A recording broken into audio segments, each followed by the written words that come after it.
नमस्कार विद्यार्थी मित्रांनो, स्वागत आहे तुम्हा सर्वांचं महा एक्झाम पॉईंट आपल्या एज्युकेशनल यूट्यूब चॅनलवरती। तर विद्यार्थी मित्रांनो, आपला आजचा व्हिडिओचा भाग थोडक्यामध्ये 20 आहे, ज्यामध्ये आपण धर्मोदय आयुक्तालय पदभरती 2025 जे आपले आवडते पद आहेत निरीक्षक वरिष्ठ लिपिक या पदाकरिता मित्रांनो आपण सब्जेक्टने आहे रेग्युलरली अतिशय महत्त्वाचे अतिसंभव प्रश्न आपण कव्हर करत आहोत। मित्रांनो, आपल्याकडे आता परीक्षेला शेवटचे काही दिवस शिल्लक राहिलेले आहेत।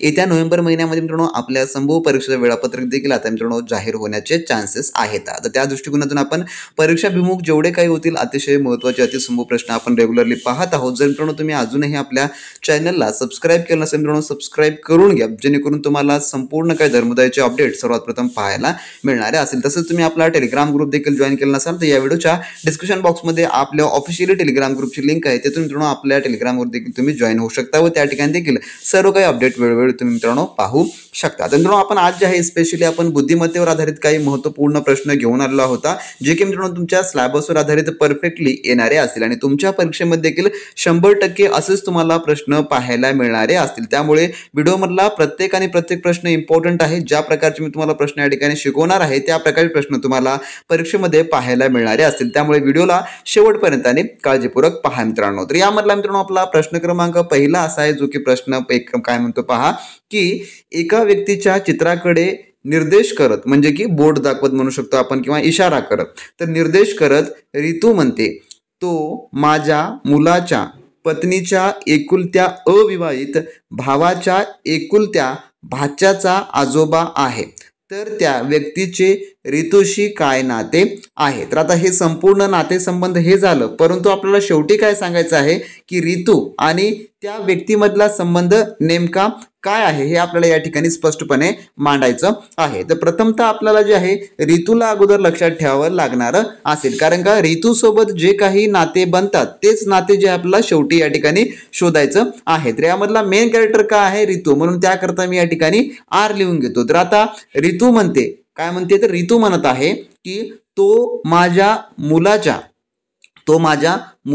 पत्नीचा, आता मुलगा झाला या ठिकाणी ऋतूचा मुलगा आहे आणि पत्नी म्हणजेच काय, तर त्या मुलाची बायको, तर बायकोच्या काय आहे एकुलत्या अविवाहित भावाच्या म्हणजे की बायकोचा भाऊ झाला आणि तो कसा आहे एकुलता एक आहे आणि तो विवाहित आहे, तर भावाचा एकुलता भाचा, तर भावाचा भाचा म्हणजेच कोणाचा काय होणार असेल, जे की त्या सुनेचा मुलगा होणार असेल आणि ऋतूचा तो कोण होणार असेल, जे की नातू होणार असेल। मग भावाच्या भाच्याचा आजोबा, आता भाच्याचा आजोबा म्हणताना लोकाचा मुलगा आपल्या बहिणीचा मेवण्याचा, जर आपल्याला लेकरू असेल तर तिला मेवण्याचा मुलगा ती काय होतो, तर ते त्याला मेवण्याला भाचा होतो। आणि थोडक्यामध्ये आता पाहिलं या ठिकाणी काय म्हटलं आपल्याला की एकुलत्या भाच्याचा आजोबा म्हटलेला आहे, म्हणजे की भाच्याचा आजोबा, तर नातू कोणाला पडतो, मग तो जो मुलगा आहे तो एकुलता भाचा जो आहे तो ऋतूला काय पडतो, नातू पडतो आणि मग भाच्याचा आजोबा आहे असं त्या फोटोकडे वरतून निर्देश करून ऋतू म्हणत आहेत। तर त्या व्यक्तीचे ऋतूशी काय नाते, तर ऋतूला समजा ते नातू पडत असेल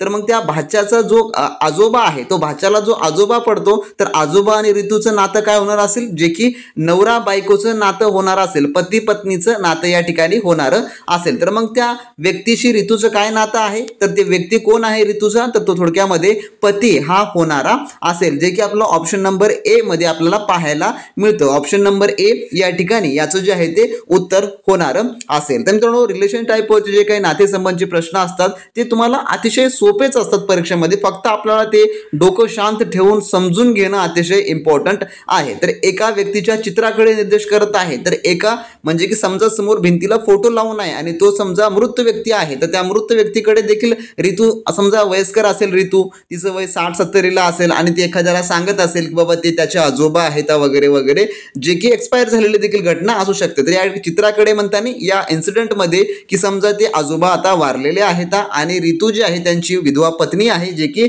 सांगत आहे एका दुसऱ्या व्यक्तीला, तर त्यांचं नातं काय होणार असेल, जे की पती पत्नीचं नातं होणार असेल। त्या मानाने पाहिलं तर ऋतू ही त्या आजोबाची पत्नी आहे, म्हणून ऑप्शन नंबर ए हे पती हे त्याचं उत्तर होणार असेल। तर असेच प्रश्न तुम्हाला परीक्षेमध्ये पाहायला मिळतात आणि जो काय आपला अभ्यासक्रम आहे तो देखील या प्रकारचाच आहे। जर आपण धर्मोदयाचा अभ्यासक्रम पाहिला असाल तर मित्रांनो तुम्ही पाहून घ्या, पाहिला नसला तरी त्यामध्ये जे काही टॉपिक्स आहेत ते तुम्हाला ह्या प्रकारचेच पाहायला मिळणारे असतील।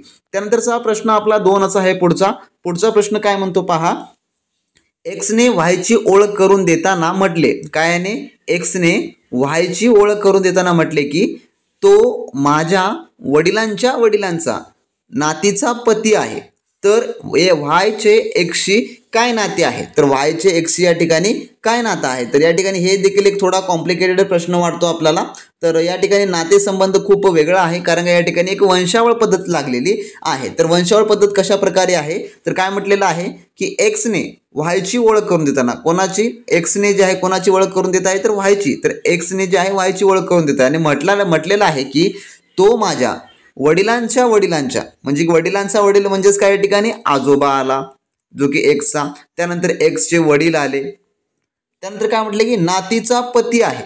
तर नातीचा काय म्हटलं, नातीचा पती आहे म्हटलेलं आहे. तर या ठिकाणी एक्सची जी काय सिस्टर आहे ती देखील या ठिकाणी आलेली आहे. मग आपल्याला समोर म्हटलेलं आहे की व्हायचे जे एक्सशी नाते काय, तर जेव्हा सिस्टर येते मग तेव्हा काय होणार असेल याचं उत्तर, जे की ऑप्शन नंबर 4 जे काय होणार असेल, जे की मेहुणा हा होणारा असेल. तर व्हायचे एक्सशी नाते काय आहे, तर व्हायचे एक्सशी नाते जे की मेहुणा हे जे आहे ते होणार आहे. तर या ठिकाणी एक्सची ही संपूर्णपणे एक वंशावळच झालेली आहे, ज्यामध्ये एक्सचे ग्रँडफादर यामध्ये आले, त्यानंतर फादर आले, वडिलांचे वडील तर राहिले पण त्यांचे पण वडील यामध्ये इन्क्लूड केलेलं आहे. त्यानंतर नातीचा पती देखील म्हटलेला आहे, तर नातीचा पती देखील या ठिकाणी आलेला आहे. तर त्या मानाने पाहिलं तर आपण एक्सचे व्हायची नाते जे की मेहुण्याचं या ठिकाणी बनणार असेल, जे की ऑप्शन नंबर 4 हे याचं उत्तर होणार असेल. तर अशा प्रकारचे देखील तुम्हाला काही कॉम्प्लिकेटेड देखील प्रश्न येतात, परंतु अशा प्रश्नांमध्ये अजिबात गोंधळ जाण्याची गरज नाही. जर तुम्हाला हे लक्षात ठेवणं, स्वतः विचार करून कॉन्सेप्ट क्लिअर करणं अवघड जात असेल तर तुम्हाला सोपी पद्धत सांगतो. एक रफ कागद घ्यायचा, रफ कागदावर हे संपूर्ण नाते लिहून घ्यायचे,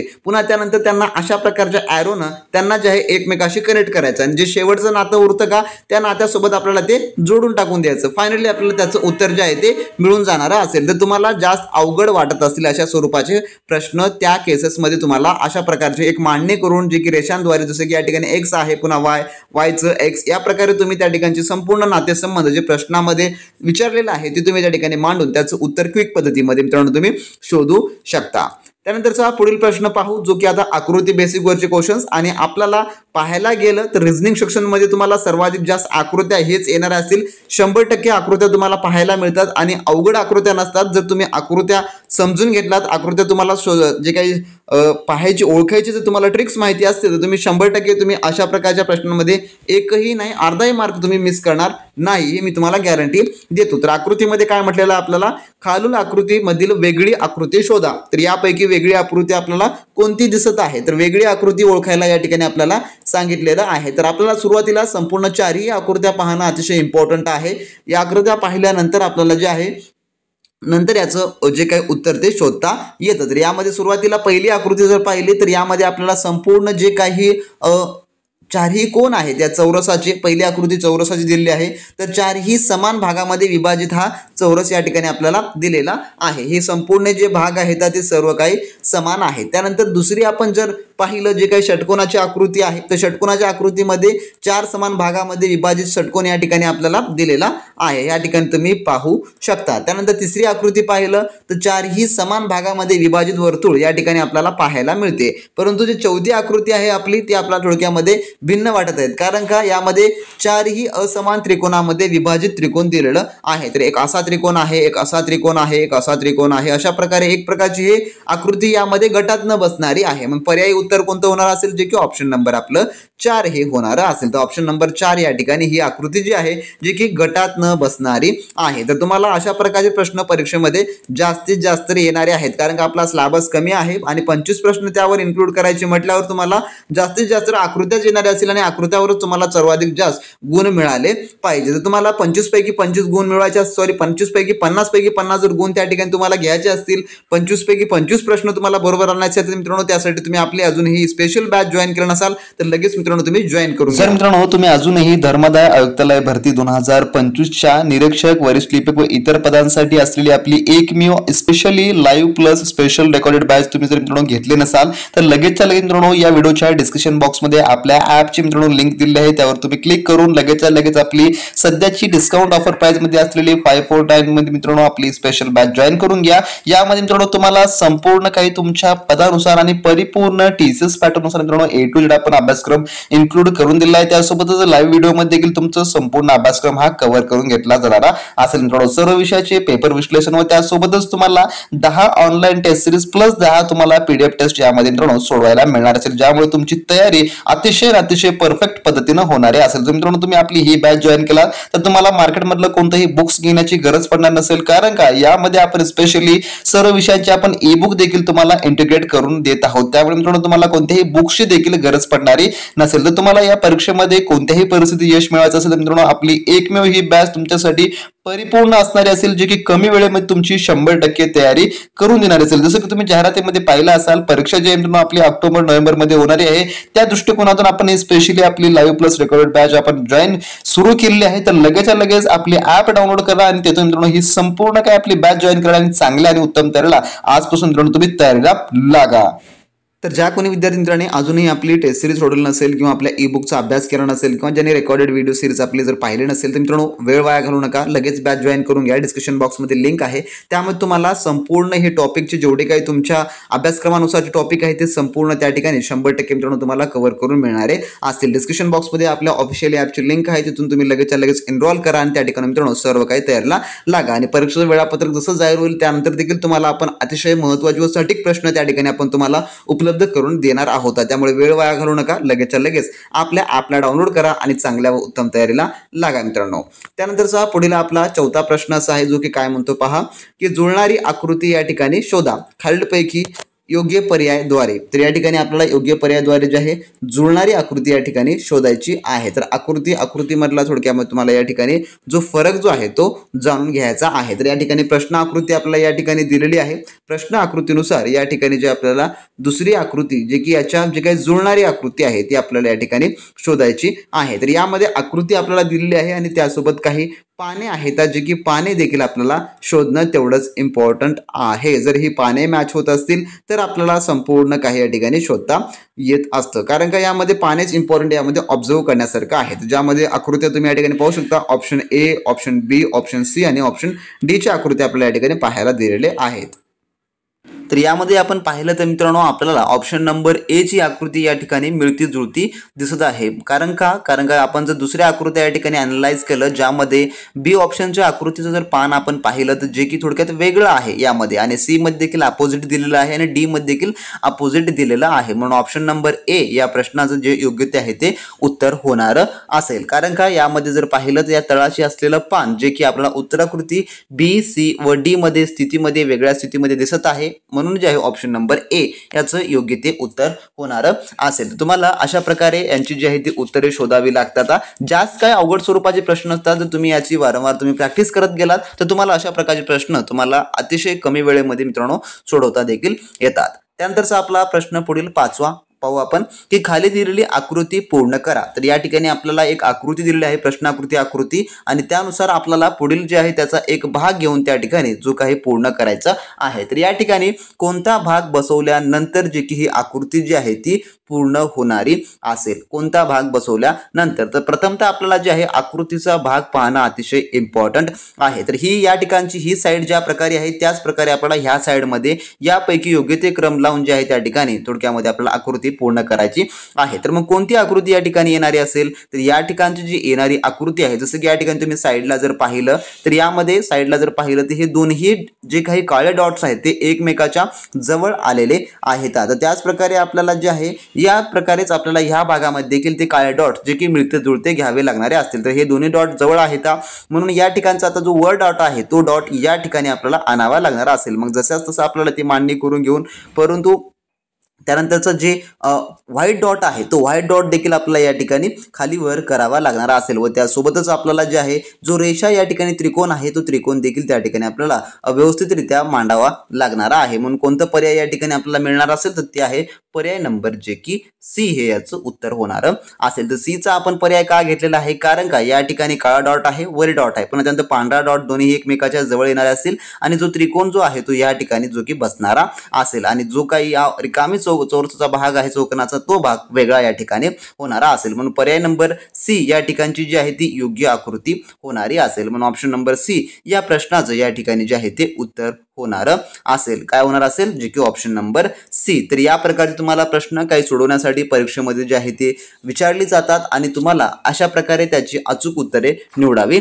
लागतात। तर तुम्हाला एक सिंपल पद्धत सांगतो, जे काही तुम्हाला त्या ठिकाणी रफ कागद दिलेला असेल सोडवण्यासाठी तो रफ कागद घ्यायचा, त्यावर तुम्हाला अशाच एक कंप्लीटली आकृती या ठिकाणी काढून घ्यायची आहे। आकृती काढून घेतल्यानंतर त्या ठिकाणी यापैकी कोणताही भाग जो आहे त्या ठिकाणी तुम्हाला लावून पाहायचा आहे, जो भाग त्या ठिकाणी परिपूर्ण बसत असेल त्या भागाला त्या ठिकाणी तुम्ही त्याचं उत्तर म्हणून जे आहे ते क्लिक करून टाकायचं आहे, कारण का यामध्ये बरेच विद्यार्थी जे आहे ते कन्फ्यूज होऊन जातात। तर त्यानंतर आपण पाहू पुढील प्रश्न आपला, जो की प्रश्न क्रमांक 6 काय म्हणतो पहा, की आकृतीमधील समसंबंध शोधा। तर यामधला समसंबंध आपल्याला शोधायचा आहे। तर आकृती ही देखील तेवढी सोपी आहे जी की आतापर्यंत आपण पाहिलेली आहे।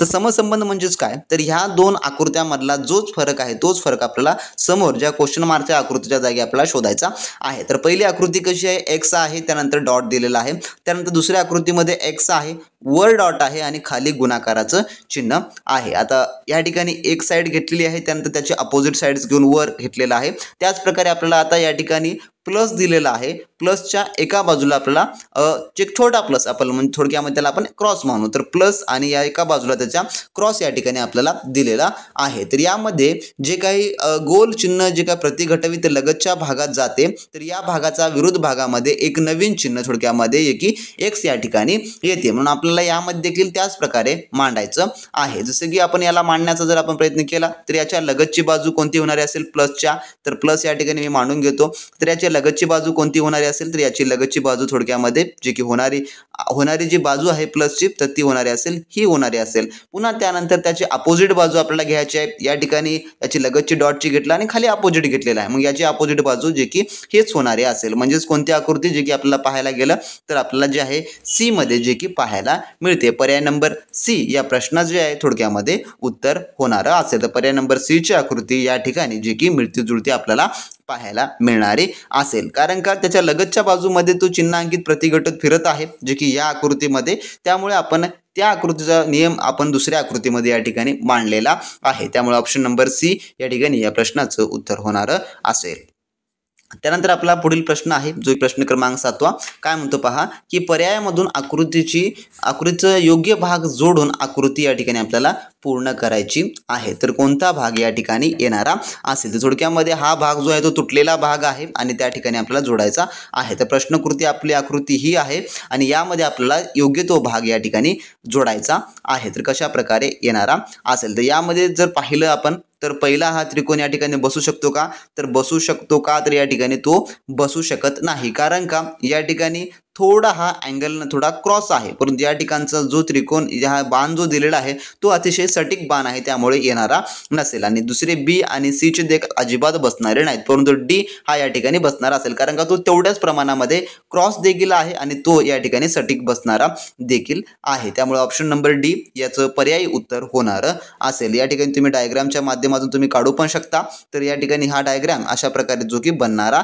असेल। ऑप्शन नंबर डी या प्रश्नाचं थोडक्यामध्ये उत्तर होणार असेल। तर मित्रांनो प्रश्न हे खूप सोपेच असतात, फक्त तुम्हाला त्या ठिकाणी बुद्धी जे काही डोकं शांत ठेवून बुद्धीचा आपल्या परिपूर्ण वापर करायचा असतो। रिझनिंग मध्ये तर तुम्हाला 50 पैकी 50 गुण हव्याचे असतील तर मित्रांनो आपली रेकॉर्डेड बॅच मधले जेवढे काही रिझनिंगचे व्हिडिओ आहेत पाहून घ्या। आपण टॉपिक वाईज व्हिडिओ कव्हर करून त्या ठिकाणी ठेवलेला आहे, जेणेकरून तुम्हाला परीक्षेमध्ये अशा टॉपिकवरचा एकही मार्क मिस होणार नाही याची आपण श्योरिटी तुम्हाला त्यामार्फत मित्रांनो देऊ शकतो। त्यानंतरचा प्रश्न क्रमांक आपला 8वा असा आहे, काय म्हणतो पहा, की प्रश्नकृती आकृती आरशातील कशी दिसेल ते निवडा।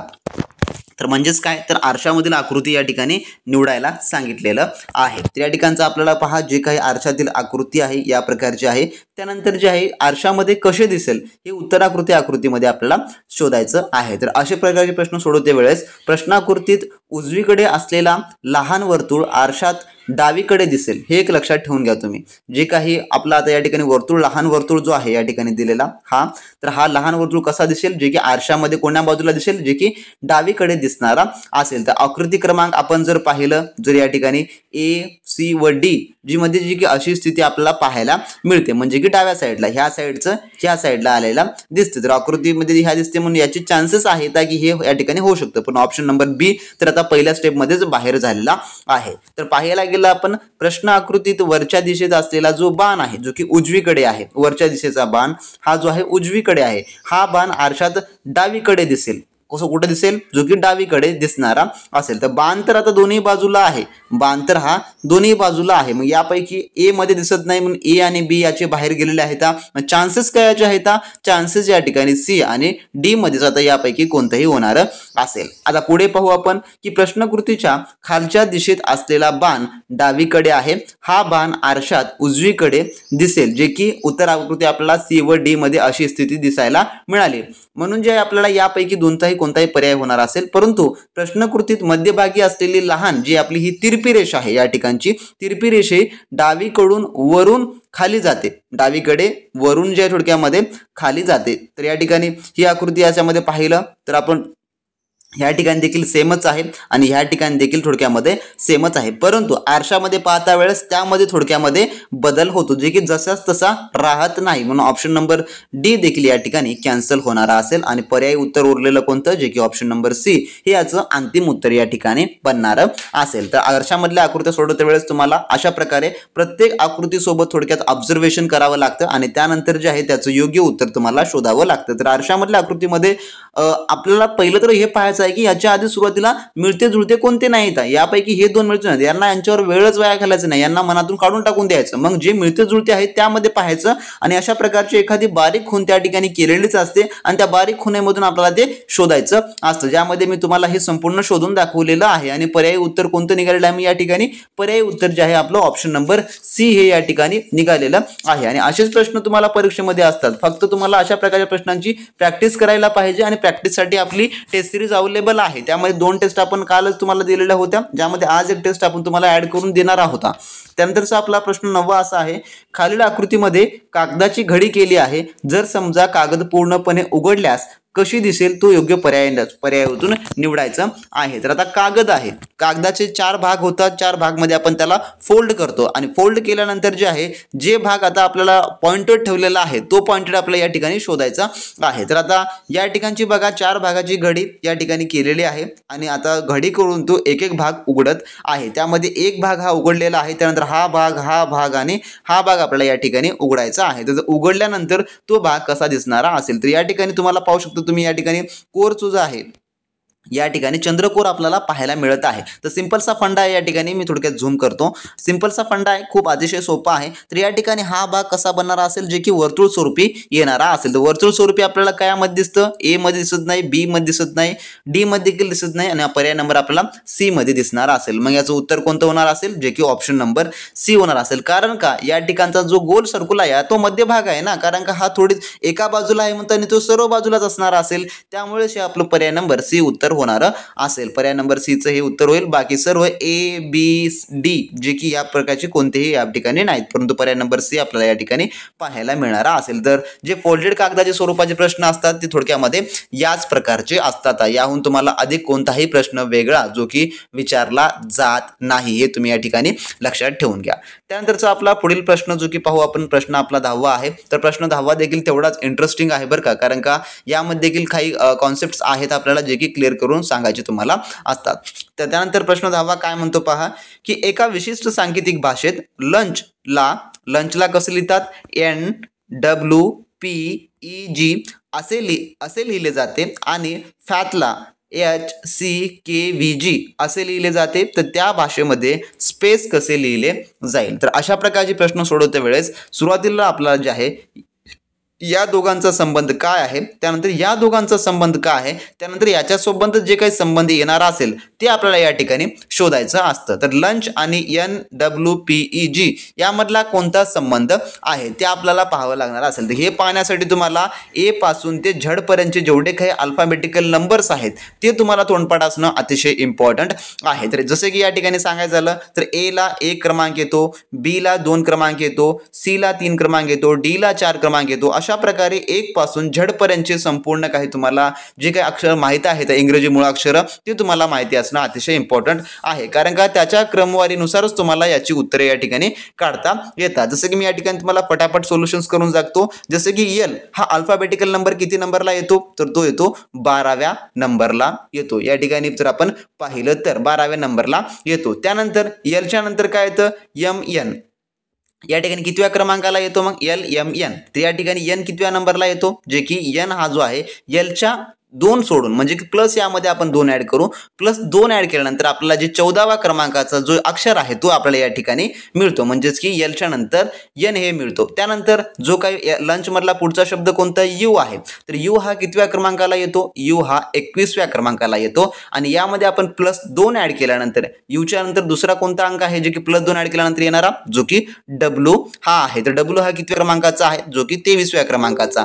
त्यानंतर जे पुढचा जो शब्द आहे जो की कोणता दिलेला आहे, पुढचा शब्द लंच मधला N दिलेला आहे. तर N हा कितव्या क्रमांकाचा आहे, तर N हा कितव्या क्रमांकाचा आहे या ठिकाणी आपण जर पाहिलं जे काही अल्फाबेटिकल नंबरनुसार तर Nचा जो क्रम आहे त्यापासून आपल्याला ++2 करत या ठिकाणी जर आपण काढत गेलं तर त्याची आपल्याला जे आहे पुढची संख्या जी काय ते मिळत जाते. तर N कितव्या क्रमांकाचा आहे, तर N हा 14व्या क्रमांकाचा आहे. तरी 14 मध्ये आपण +2 केलं तर 16 येतो. तर 16वा अक्षर कोणता आहे, तर 16वा अक्षर या ठिकाणी P आहे. त्याच प्रकारे C आहे. C कितव्या क्रमांकाचा आहे, C तिसऱ्या आहे. C मध्ये 2 मिसळा 5. 5व्या क्रमांकाचा अक्षर कोणता आहे, E आहे. तर या ठिकाणी आपला E हे मिळलेलं आहे. म्हणजे सांगायचं झालं की यामध्ये तुम्हाला अल्फाबेटिकल नंबरनुसार +2 चा वाढ करून त्या ठिकाणी पुढचा शब्द शोधायचा आहे. या प्रकारे तेच आहे, यामध्ये देखील तेच आहे. तर F ही कितव्या क्रमांकाचा जो F आहे, जो फॅच शब्द आहे, तर F हा कितव्या क्रमांकाचा आहे, जो की अल्फाबेटिकल नंबरनुसार 6व्या आहे. 6 मध्ये 2 करा ऍड, किती होतील 8. 8व्या क्रमांकाचा कोणता अक्षर आहे, तर H आहे. हे संपूर्ण आता हे एकाच फॉर्म्युलावर डिपेंड आहे. मग आपल्याला शोधायला काय सांगितलेलं आहे, जे की स्पेस. तर SPAC आणि E आता हे शब्द आपल्याला या ठिकाणी दिलेले आहेत. तर यामध्ये आपल्याला काय करायचं आहे, मग यामध्ये आपल्याला थोडक्यामध्ये +2 ची वाढ करायची आहे. S मध्ये आपण +2 ऍड केल्यानं पुढचा शब्द कोणता होणार असेल, तर S हा कितव्या क्रमांकाचा आहे, S हा 19व्या क्रमांकाचा आहे. तर S मध्ये 2 ऍड केल्यास म्हणजे की 19 मध्ये +2 केल्यास किती होणार असेल, जे की 21. 21वा कोणता अक्षर आहे, तर U या ठिकाणी येणारा असेल. तर P हा कितव्या क्रमांकाचा आहे, P हा 16व्या क्रमांकाचा आहे. P मध्ये 2 ऍड करा, 2 ऍड केल्यास किती होणार असेल, 18. 18व्या क्रमांकाचा शब्द कोणता होणार असेल, जे की R हा होणार असेल. तर A हा +1 चा म्हणजे की एक प्रथम क्रमांकाचा अक्षर आहे. यामध्ये आपण 1 ऍड केल्यास 1 मध्ये 2 ऍड केल्यास किती होणार असेल, 3. तिसऱ्या क्रमांकाचा कोणता आहे शब्द, जे की C आहे. तर त्यानंतर C हा कितव्या क्रमांकाचा आहे, तर C हा तिसऱ्या क्रमांकाचा. 3 मध्ये 2 ऍड करा, किती होणार असेल, 5. 5व्या क्रमांकाचा थोडक्यामध्ये कोणता शब्द आहे, तर तो की E येणार असेल. आणि E हा 5व्या क्रमांकाचा आहे. तर 5 मध्ये 2 ऍड केल्यास किती होणार, 7 होतात. 7व्या क्रमांकाचा कोणता अक्षर आहे,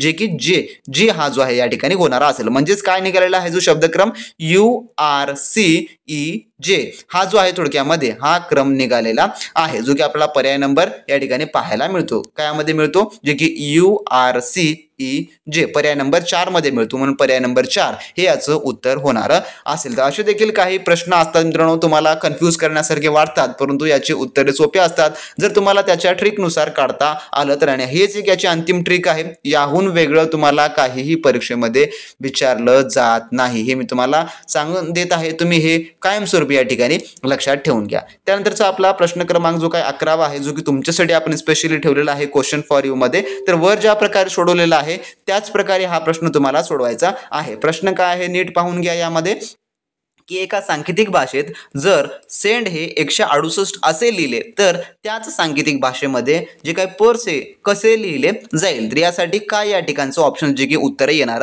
असेल, तर पर्याय 1 आहे 225, 2 आहे 185, 3 आहे 415 आणि 4 आहे 395. तर यापैकी याचं कोणतं योग्य उत्तर असेल ते तुम्हाला खाली कमेंट बॉक्समध्ये कमेंट करून सांगायचं आहे. मित्रांनो, हा प्रश्न तुमच्यासाठी मी देत आहे, कारण का अशा प्रकारचे प्रश्न तुम्हाला परीक्षेमध्ये जे की विचारली जातात म्हणून. कारण का तुम्ही अशा प्रकारच्या प्रश्नांचा जोपर्यंत तुम्ही सराव करत नाही तोपर्यंत तुम्हाला अशा प्रकारच्या प्रश्नांचा सोडावा करता येणारा नसेल. तर ज्या विद्यार्थ्यांकडे आपली टेस्ट सिरीजची बॅच वगैरे घेतलेली आहे किंवा ज्यांनी आपला कोर्स घेतलेला आहे त्यांना तर काही घाबरण्याची गरज नाही, कारण का त्यांनी टेस्ट सिरीजद्वारे हे संपूर्ण त्यांचं रिकवर होऊन जाणार असेल. तर पर्याय नंबर जे काय प्रश्न क्रमांक आपला 11 आहे याचं पर्याय नंबर कोणतं उत्तर होणार असेल ते तुम्ही खाली कमेंट बॉक्समध्ये कमेंट करून सांगा, अन्यथा मी पुढील व्हिडिओमध्ये याचं उत्तर तुम्हाला मित्रांनो मी सांगून देईल. त्यानंतर आपला पुढील प्रश्न पाहू, जो की प्रश्न क्रमांक 12 काय म्हणतो पहा, की दिलेल्या मालिकेत प्रश्नचिन्हाच्या जागी योग्य काय येणारा असेल, काय यावे, तर योग्य काय येणारा असेल. तर या ठिकाणी आपल्याला एक संख्यांचा क्रम दिलेला आहे, त्यामधून आपल्याला नेक्स्ट संख्या शोधायची आहे. तर प्रथमतः आपल्याला 91, 100, 109, 118 आणि 127 अशा प्रकारची काही संख्या दिलेल्या आहेत. तर अशा प्रकारचे प्रश्न सोडवते वेळेस आपल्याला प्रथमतः या सुरुवातीच्या संख्या 2 मधला आपला फरक जो आहे तो पाहायचा आहे की नेमका यामध्ये कोणता बदल होत आहे. त्यानंतर आपल्याला पुढची संख्या ऑटोमॅटिक जी की मिळणारी असते. समजा या ठिकाणी 91 मध्ये आपण अशी कोणती संख्या जर आपण यामध्ये वाढ केली किंवा घट केली ज्यामुळे आपल्याला पुढची संख्या मिळणारी असेल, तर या ठिकाणी आपल्याला पुढची संख्या जी की शोधावी लागणारी असेल. तर 91 मध्ये आपण काय केल्यानंतर 91 मध्ये काय केल्यानं आपल्याला जे आहे थोडक्यामध्ये पुढची संख्या जी की 100 मिळणारी असेल. जर 91 प्लस आपण 9 केलं तर काय होणार असेल, जे की 100 ही मिळणारी असेल. तर 100 मध्ये आपण किती ऍड केलं ना आपल्याला समोर 109 मिळते. तर 100 मध्ये आपण प्लस 9 केला तर आपल्याला काय मिळते, 109 मिळते. तर 109 मध्ये आपल्याला काय ऍड केलं ना जे थोडक्यामध्ये 118 मिळते. तर 109 मध्ये आपण 9 जर केलं ऍड तर परत 118 हे आपल्याला मिळते. म्हणजेच काय या ठिकाणी +9 ने हे वाढ होत आहे. त्याच प्रकारे आपल्याला पुढे जे आहे 127 मध्ये आपण +9 जर या ठिकाणी केलं तर 127 प्लस आपण या ठिकाणी 9 केल्यास आपल्याला पुढची संख्या किती मिळते, जे की 136 ही मिळणारी आहे, जे की पर्याय नंबर आपल्याला काय यामध्ये जे की 2 मध्ये पाहायला मिळते. तर अशा काही सोप्या स्वरूपाचे देखील प्रश्न तुम्हाला परीक्षेमध्ये विचारले जातात मित्रांनो. त्यानंतरचा जो पुढील प्रश्न आहे जो की प्रश्न क्रमांक आपला 13वा प्रश्न काय म्हणतो पहा, तर खूप इंटरेस्टिंग प्रश्न आहे हा देखील. अशा प्रकारे देखील प्रश्न विचारले जातात. तर यामध्ये म्हटलेलं आहे की खालील संख्या मालिकेतील चुकीची संख्या शोधा. तर या ठिकाणी चुकीची संख्या आपल्याला सांगायचं आहे की यापैकी चुकीची संख्या कोणती आहे. तर 12, 13, 17, 44, 300 आणि 3400 आपल्याला ही 3400 ही संख्या दिलेली आहे. तर यापैकी चुकीची संख्या या ठिकाणी आपल्याला शोधून सांगायची आहे. तर पर्याय नंबर किती मध्ये होणारी असेल. तर प्रथमतः आपल्याला जे आहे या संख्यामधला कोणता फरक आहे तो आपल्याला काढावा लागणार असेल की याच्यामध्ये कोणता बदल केल्यानंतर जे आहे या ठिकाणी आपल्याला पुढची संख्या मिळणारी असेल. तर 12 मध्ये आपण किती ऍड केल्या, 12 मध्ये 1 ऍड केल्यानं जे आहे थोडक्यामध्ये किती येणार असेल 13. पण 13 मध्ये 2 ऍड केलं तर आपल्याला 17 मिळते का, तर मिळत नाही. मग यासाठी आपल्याला काय करावं लागेल, तर 12 प्लस या ठिकाणी 12 प्लस 1 केलं 13 येत आहे. तर या ठिकाणी 13 प्लस आपल्याला 2चा स्क्वेअर केलं तर 2चा म्हणजे की डबल केलं, 2चे डबल जर आपण या ठिकाणी केलं 2 पट केलं तर या ठिकाणी किती होतात, 12 स्क्वेअर 4 येते. म्हणजेच की पुन्हा मग 13 आणि प्लस 4 जर आपण केलं तर या ठिकाणी किती होतं, 17 हे आपल्याला मिळणार आहे. तर ही पद्धत आपल्याला पुढे लागू लागते का, तर ज्यामध्ये 17 प्लस आपण 3चा स्क्वेअर केलं तर होते का 3चा स्क्वेअर या ठिकाणी किती होणार असेल, जे काय 3चा स्क्वेअर किती आहे तर 9 आहे. तर 17 या ठिकाणी 17 प्लस जर आपण या ठिकाणी 9 केलं तर किती होणार असेल, जे की 26 होणार असेल. परंतु आपल्याला किती आणायचं आहे, या ठिकाणी आपल्याला आणायचं आहे 44. त्यामुळे आपण काय करू, आपण 3चा या ठिकाणी घन घेऊ. तर घन किती येणार असेल, 3चा घन जर आपण घेतलं तर या ठिकाणी किती होणार असेल, जे की या ठिकाणी 27 होणारा असेल. तर 27 प्लस आपण या ठिकाणी जर 17 केलं तर किती होणार आहे, जे की बरोबर या ठिकाणी 44 या ठिकाणी येणार आहे. म्हणजे सांगायचं काय यामध्ये की तुम्ही ज्या ज्या संख्येने वाढत जात आहात त्या संख्येने जे आहे पुढे तुम्हाला त्या संख्येचा जो आहे पटीनं म्हणजे की दुप्पट, तिप्पट, 4 पट, 5 पट, 6 पट हे आपल्याला वाढावं लागणार आहे. आता 44 हे आपण घेतलेलं आहे. 44 मध्ये आपल्याला किती आणायचं आहे, 300 आणायचं आहे. तर मग आपल्याला या ठिकाणी 4 पट घ्यावं लागणार असेल. म्हणजेच की 4 बार आपल्याला त्या 4चा गुणाकार करून घ्यावा लागणारा असेल. तर 4 पट जर आपण या ठिकाणी केलं तर 4चा घातांक देखील म्हणू शकतो आपण, 4चा 4 घातांक करून घेऊ. तर 4 पट जर केलं आपण तर किती येणार असेल, जे की 4चं 4 पट हे 256 येतं आणि 256 मध्ये आपण प्लस 44 जर केलं तर किती येणार असेल, जे की 300 हे या ठिकाणी येणार असेल. आता आपल्याला ह्यापर्यंत संख्या संपूर्ण काही मिळालेल्या आहेत बरोबर. आता पुढे आपण 300 अधिक या ठिकाणी 5चं 5 पट या ठिकाणी करून घ्यावं लागणार असेल. तर 5चं आपण या ठिकाणी जर 5 पट केलं तर किती होतात, तर 5चं 5 पट जर या ठिकाणी केलं तर या ठिकाणी होतात 3125 एवढे जे आहे या ठिकाणी होतात. तर 3125 प्लस जर आपण या ठिकाणी केलं 3125 प्लस जर 300 केलं तर किती होतात, तर या ठिकाणी जे की 3450 25 या ठिकाणी जे की पुढलं येणारं उत्तर असणार आहे. 3425 येतात, परंतु या ठिकाणी 3400 दिलेलं आहे, त्यामुळे ही जी संख्या आहे थोडक्यामध्ये ही चुकीची आहे, जी की पर्याय नंबर 1 हे आपलं याचं योग्य ते उत्तर होऊ शकतं. या ठिकाणी 3425 यायला पाहिजे, परंतु या ठिकाणी आलेलं आहे फक्त 3400, त्यामुळे ही गटात न बसणारी एक संख्या आहे. पर्याय नंबर 1 याचं उत्तर होणार असेल. तर मित्रांनो, अशा प्रकारचे तुम्हाला परीक्षेमध्ये प्रश्न विचारले जातात धर्मोदय आयुक्तालयाच्या रिझनिंग सेक्शनमध्ये, त्यामुळे तुम्ही